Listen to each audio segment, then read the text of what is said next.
বিসমিল্লাহির রহমানির রহিম। আসসালামু আলাইকুম। অনলাইন ক্লাসের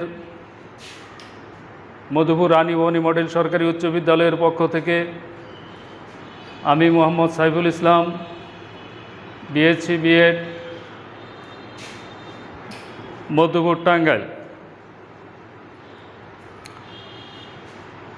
সকল শিক্ষার্থীদেরকে ধন্যবাদ জানিয়ে আজকের ক্লাস দশম শ্রেণীর জন্য সাধারণ গণিত অধ্যায় 13 অনুশীলনী 13.2 গুণোত্তর ধারা সম্পর্কে আলোচনা করব। স্নেহের শিক্ষার্থীবৃন্দ, আশা করি তোমরা ভালো আছো। আমিও তোমাদের দোয়ায় ভালো আছি। তবে যার যার বাড়িতে থেকে আমার এই ক্লাসটা ভালোভাবে দেখার জন্য বলছি। এবার আসি মূল আলোচনায়। সে আলোচনা হলো 13.2 গুণোত্তর ধারা। প্রথমে আমাদের জানতে হবে গুণোত্তর ধারা কি। গুণোত্তর ধারা কি? স্নেহের শিক্ষার্থীবৃন্দ, বোর্ডের দিকে লক্ষ্য করো। নিশ্চয়ই তোমরা এখানে 2 + 4 + 8 + 16 +... এখানে লক্ষ্য করেছো যে 4কে যদি 2 দ্বারা ভাগ করি তাহলে 2 পাই। 8কে যদি 4 দ্বারা ভাগ করি 2 পাই। 16কে যদি 8 দ্বারা ভাগ করি 2 পাওয়া যায়। লক্ষ্য করো যে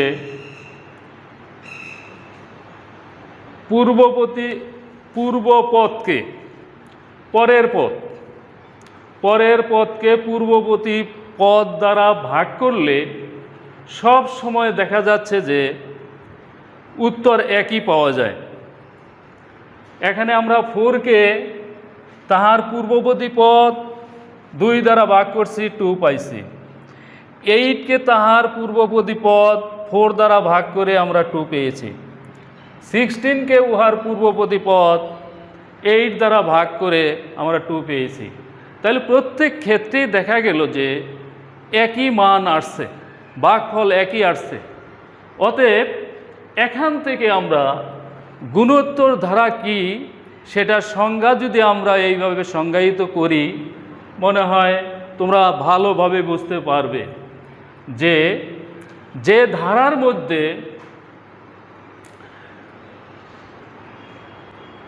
পরের পদকে উহার পূর্বপদ দ্বারা ভাগ করলে ভাগফল যদি একই হয় তাহলে সেটাকেই বলবো আমরা গুণোত্তর ধারা। আশা করি স্নেহের শিক্ষার্থী বুঝতে পেরেছ গুণোত্তর ধারাটা কি। তাহলে আবার একটু আমরা মিলিয়ে নেই।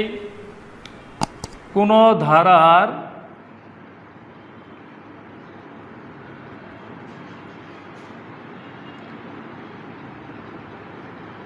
পরপর দুটি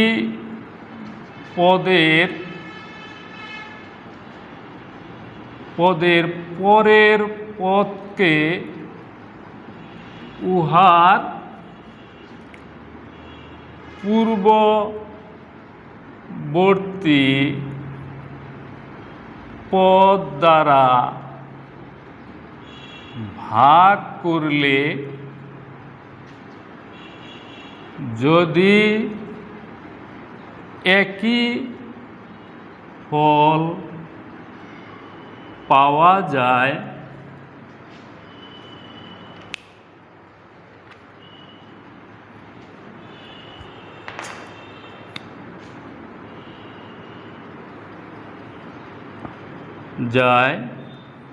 তাকে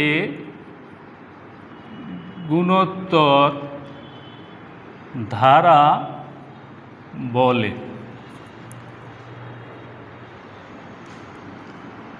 এখানে 2 + 4 + 8 + 16 +...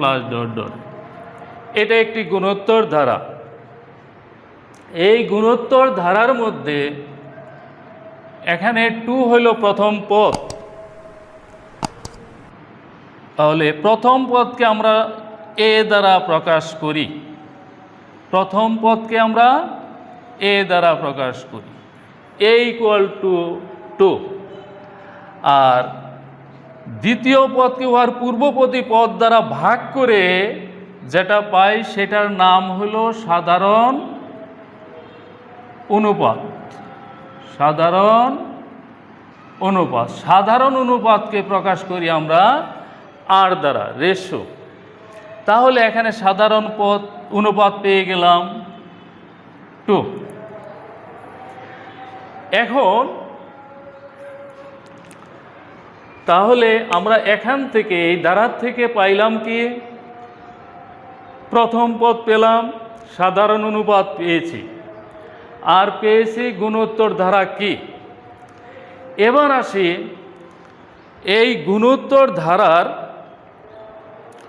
প্রথম পদ যদি এ হয় এবং সাধারণ অনুপাত যদি আর হয়,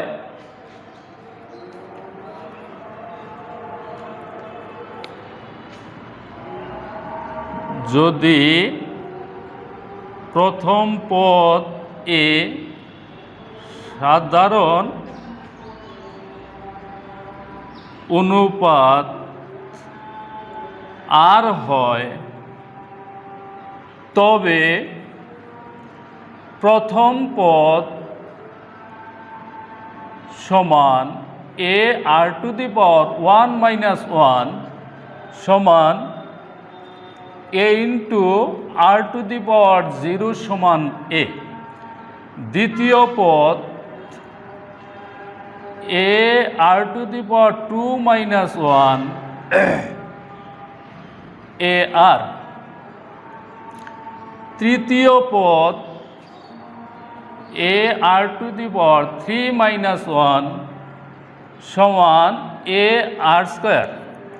অনুরূপভাবে যদি আমরা n পদ বের করি, n পদ, তাহলে আমরা এখানে পেয়ে যাব a⁻n-1। এটা একটা সূত্র হিসাবে আমরা ধরে নিতে পারি। তাহলে স্নেহের শিক্ষার্থী, লক্ষ্য করো বোর্ডে, এখানে আমরা n-তম পদের সূত্র পেলাম a⁻n-1। এখন যদি বোর্ডের দিকে একটু লক্ষ্য করো, একটা গুণোত্তর ধারা আমরা লিখছি 2 + 4 + 8 প্লাস কত 16 প্লাস কত ... এখানে যদি বলা হয় 10তম পদ কত, 10তম পদ কত, এই সূত্রের আলোকে যদি আমরা একটু চিন্তা করি, তাহলে আমরা পেয়ে যাব, যেহেতু n-তম পদের সূত্র আমরা পেয়েছি, তাহলে 10তম পদের সূত্র যদি আমরা বের করতে চাই, তাহলে আমরা জানি n-তম পদ সমান a⁻n-1। তাহলে এখানে 10তম পদ সমান বলবো, যেহেতু a = 2 প্রথম পদ সাধারণ অনুপাত r সমান 4/2 সমান 2। তাহলে 10তম পদ আমরা পাবো 2 গুণন r এর পরিবর্তে আমরা 2 বসাবো, n এর পরিবর্তে আমরা 10 বসাবো। 2 গুণন 2 টু দি পাওয়ার কত? 9। তাহলে আমরা পেলাম 2 গুণন এই 2কে 9 বার গুণ করব। কতবার? 9 বার গুণ করতে হবে।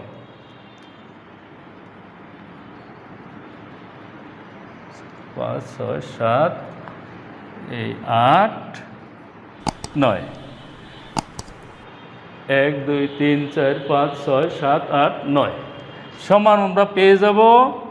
এটিকে গুণ করলে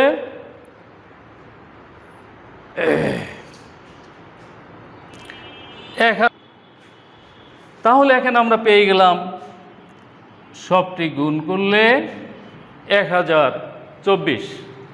স্নেহের শিক্ষার্থী, নিশ্চয়ই আশা করি এই সূত্রের প্রয়োগে করে আমরা যে কোনো তম পদ আমরা নির্ণয় করতে পারবো যদি ধারা দেওয়া থাকে।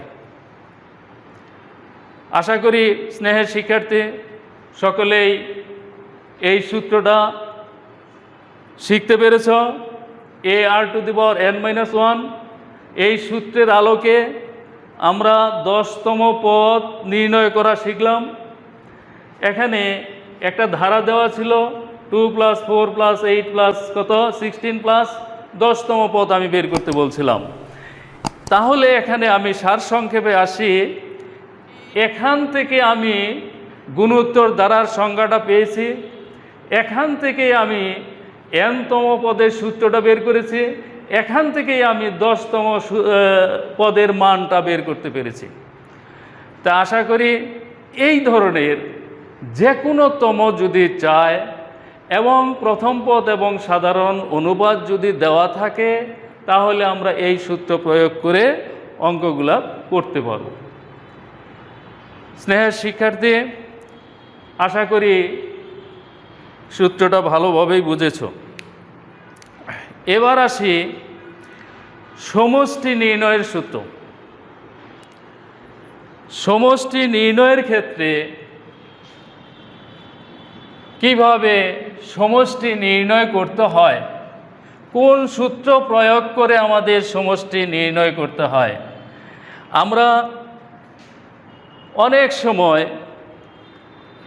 বলে থাকি বা মুখস্থ করার জন্য বলে থাকি Sn সমান a × 1 - r two the power n 1 - r। এটা হলো সমষ্টি নির্ণয়ের সূত্র যখন r < 1। অথবা আরেকটা সূত্র আমরা বলে থাকি Sn সমান a × r two the power n - 1 / r - 1 যখন r is greater than 1। r is greater than 1। আমরা আজকে nতম পদ নির্ণয়ের সূত্রটা শিখছি। আরেকটা সূত্র শিখব Sn সমান a × 1 - r two the power n / 1 - r এবং a × r two the power n - 1 / r - 1। স্নেহের শিক্ষার্থীবৃন্দ, চলো এবার এই সূত্রের প্রমাণটা আমরা শিখে নেই। কিভাবে এই সূত্রটা আসলো, গুণোত্তর ধারার মধ্যে এই সূত্রটা কিভাবে আসলো।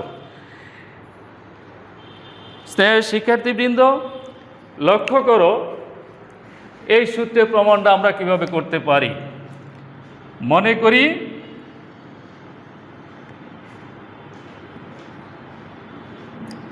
গুণোত্তর ধারার প্রথম পদ এ সাধারণ অনুপাত আর সাধারণ অনুপাত আর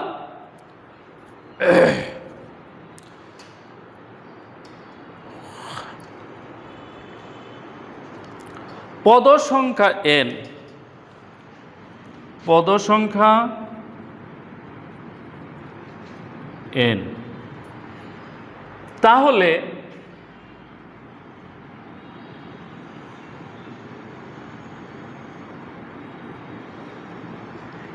n সংখ্যক পদের সমষ্টি Sn হলে আমরা বলতে পারি Sn সমান n-তম পদ। যখন আমি নির্ণয় করেছিলাম n-তম পদের সূত্র, ওইখানে আমরা কিন্তু একটা ধারা পেয়েছিলাম। প্রথম পদ পেয়েছিলাম a, দ্বিতীয় পদ পেয়েছিলাম ar, তৃতীয় পদ পেয়েছিলাম ar square plus dot dot plus a r two the power n-2 যোগ a r two the power n-1। এটাকে আমরা একটা সমীকরণ হিসাবে ব্যবহার করতে পারি।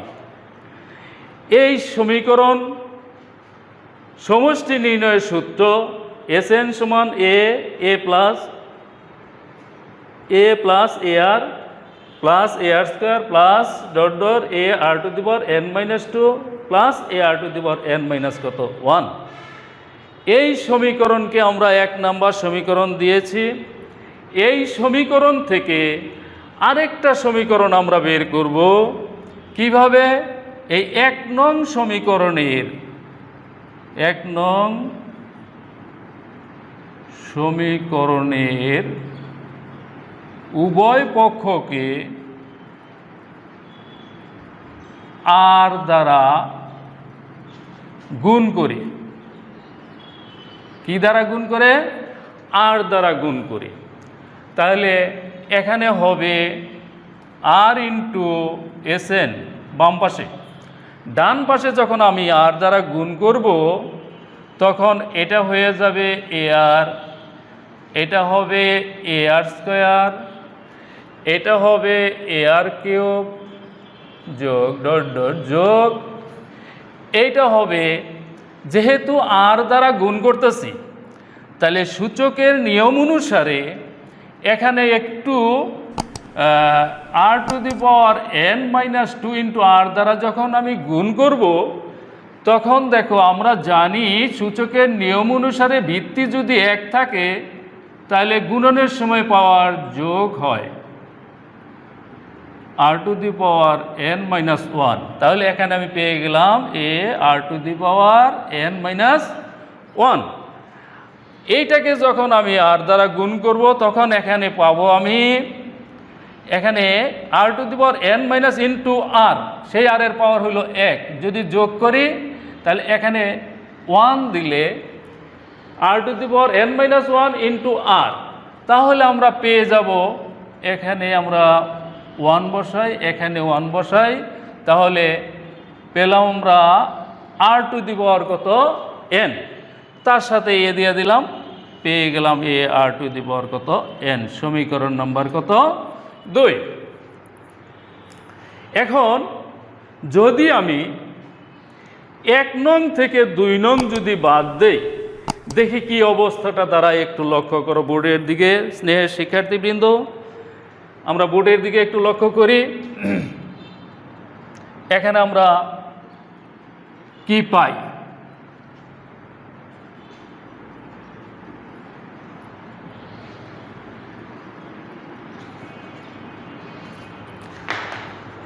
এখন লিখতে পারি 1 নং হইতে 2 নং বিয়োগ করে। তাহলে 1 নং থেকে 2 নং যখন আমি বাদ দিব,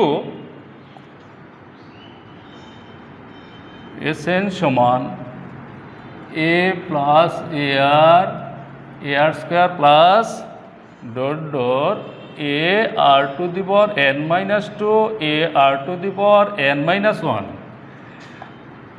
আর ইন্টু এস এন সমান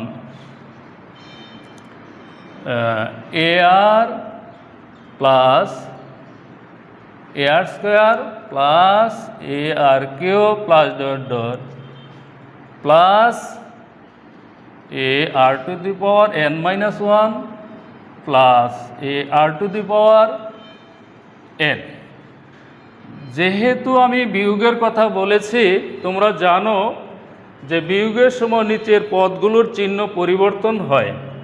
তাহলে এখান থেকে যদি এটা আমরা বিয়োগ করি এস এন মাইনাস আর ইন্টু এস এন, এখানে আমরা এটা যদি মাইনাস করি এটা মাইনাস হবে, এটা মাইনাস, এটাও মাইনাস।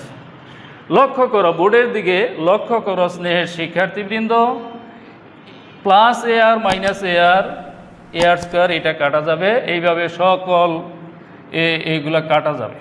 কাটা যাওয়ার পর আমরা উপরের লাইনে একটু 1 নং সমীকরণে উপরের লাইনে আমরা পেয়েছি এ, আর নিচের লাইনে পেয়েছি minus a r to the power n. এখান থেকে যদি আমরা একটু চিন্তা করি, লক্ষ্য করো বোর্ডের দিকে, এখান থেকে আমরা কি কমন নিতে পারি এস এন, তাহলে 1 মাইনাস আর এখান থেকে আমরা কমন নিতে পারি এ, তাহলে থাকে 1 minus r to the power n. 1 minus r to the power কত? এন থাকে। তাহলে এস এন সমান আমরা পাবো, এই পাশে গুণন আকৃতি আছে, ডান পাশে চলে গেলে পরে সেটা ভাগ আকৃতি হয়, তোমরা জানো। 1 minus r to the power n divided by কত? 1 মাইনাস আর। আমি যে সূত্রটা লিখেছিলাম এস এন সমান a into 1 minus r to the power n divided by 1 minus কত? আর। আশা করি এস এন সমান আমরা ওইটা আনতে পেরেছি। প্রিয় শিক্ষার্থী, আশা করি তোমরা এটা ভালোভাবেই বুঝেছ। এটা একটা সূত্র, এই সূত্রের আলোকে আমরা সমষ্টি নির্ণয় করব, কিন্তু এখানে শর্ত দেওয়া আছে আর ইজ লেস দেন 1। এখানে শর্তটা হবে যখন আর ইজ লেস দেন 1, অর্থাৎ সাধারণ অনুপাত যখন 1 এর চাইতে ছোট হবে তখন আমরা এই সূত্র ব্যবহার করে সমষ্টি নির্ণয় করব। আর যদি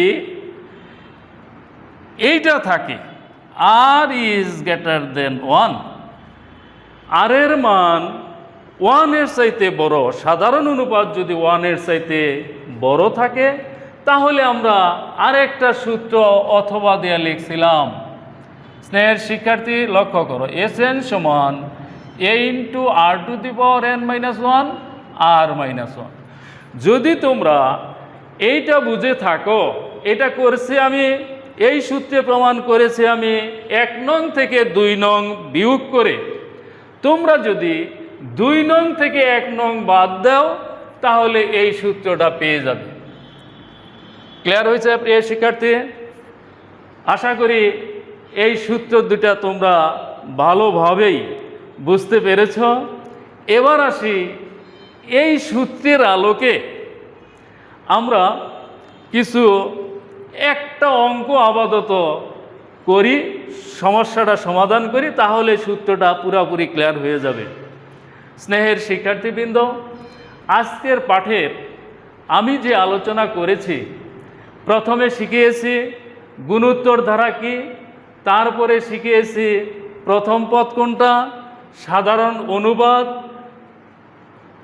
প্রথম পদ এবং সাধারণ অনুপাত থেকে এনতম পদের একটা সূত্র আমি পেয়েছি। সেই সূত্রটা হলো a r to the power n minus 1। শেষে সমষ্টি নির্ণয়ের একটা সূত্র প্রমাণ আমরা আলোচনা করলাম। সেই প্রমাণটা ছিল এস এন সমান a into 1 minus r to the power n divided by 1 minus r. আমরা এই সূত্রটাকে যথাযথভাবে প্রমাণ করে দেখিয়েছি। আশা করি সকলেই প্রমাণটা বুঝতে পেরেছ। এবার আসি এই সূত্রের আলোকে একটা সমস্যা সমাধান করি। তোমরা বোর্ডের দিকে লক্ষ্য।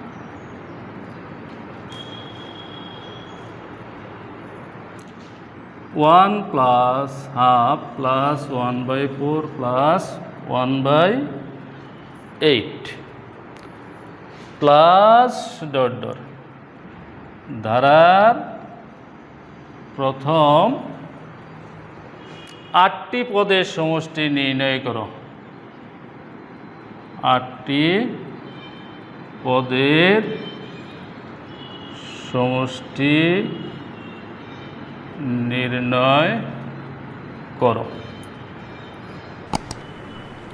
স্নেহের শিক্ষার্থীবৃন্দ, এখানে একটা ধারা দেওয়া আছে। সেই ধারার তোমরা বোর্ডের দিকে লক্ষ্য করো। প্রথম পদ এখানে প্রথম পদ এ দ্বারা প্রকাশ করি। এ সমান 1, সাধারণ অনুপাত আর সমান, বলছি যে পরপর দুইটা পদের দ্বিতীয় পদকে উহার পূর্ববর্তী পদ দ্বারা ভাগ করলে 1 সমান হাফ। তাহলে হাফটা অবশ্যই 1-এর চাইতে ছোট। তাহলে সাধারণ অনুপাত আমরা পেয়ে গেছি। এখানে যদি 1/4কে যদি হাফ দ্বারা ভাগ করো তারপরেও হাফই চলে আসবে। অতএব বলতে পারি ইহা একটি গুণোত্তর ধারা।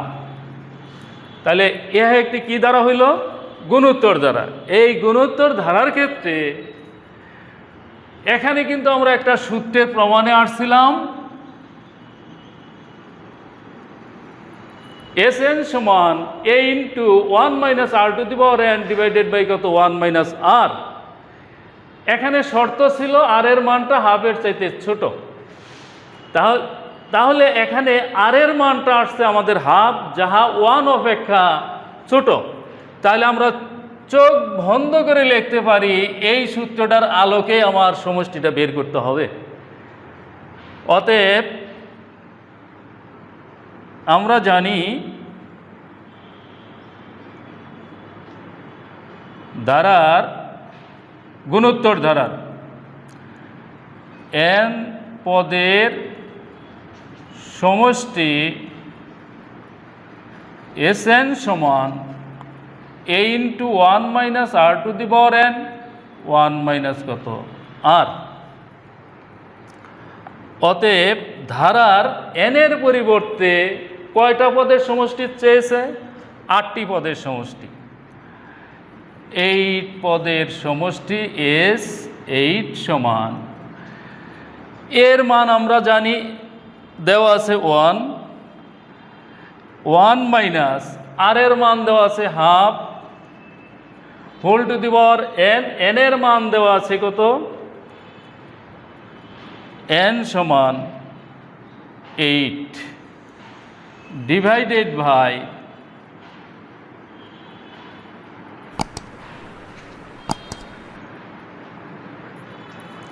1 মাইনাস আর। 1 মাইনাস আর এর মান পাইলাম আমরা হাফ। তাহলে এখানে ক্যালকুলেশন করলে আমরা পাব S8 সমান 1 ইন্টু 1 মাইনাস, এই হাফকে যদি কয়বার গুণ করতে হবে? 8 বার গুণ করতে হবে। 1/2 1/2 1/2 1/2 1/2 5 বার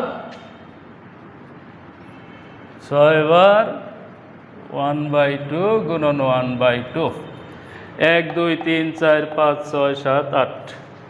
আমরা পেয়ে যাব 1/2 2 দুগুণে 4, 4 দুগুণে 8, 8 দুগুণে 16, 16 দুগুণে 32, 32 দুগুণে 64, 64 দুগুণে 128, 128 দুগুণে 256। তাহলে এখানে আমরা পেয়ে গেলাম 1 মাইনাস 1/256।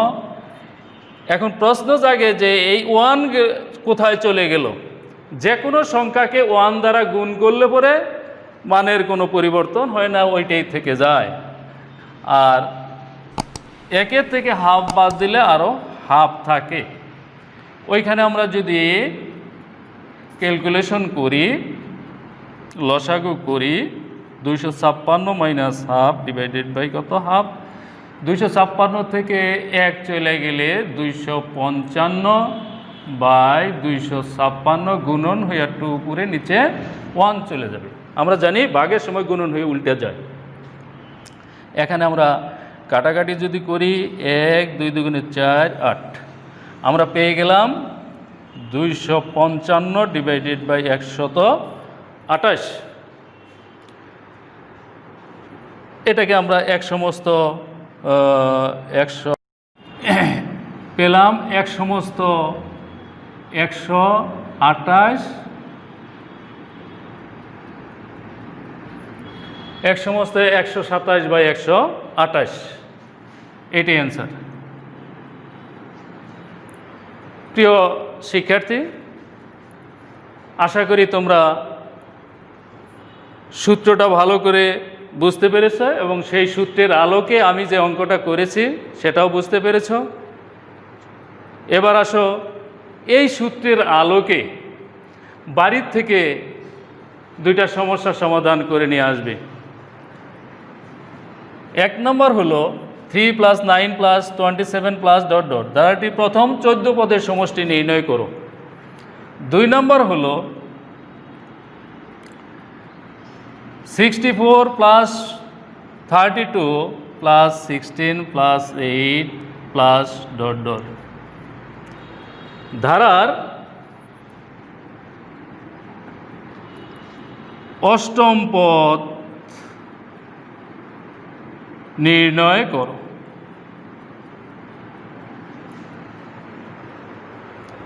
স্নেহের শিক্ষার্থীবৃন্দ, আশা করি তোমরা আগামী দিন এই 2টা বাড়ির কাজ যথাযথভাবে করে নেবে। ধন্যবাদ জানাই সকলকেই। আজকের এই ক্লাসটা আশা করি তোমরা ভালোভাবে বুঝতে পেরেছ এবং যথাযথভাবে বাড়িতে থেকে আমার এই ক্লাসটা লক্ষ্য করেছ। অনলাইনের ক্লাস, সকলকে ধন্যবাদ জানিয়ে আমি আমার ক্লাস এখানেই শেষ করছি। আসসালামু আলাইকুম।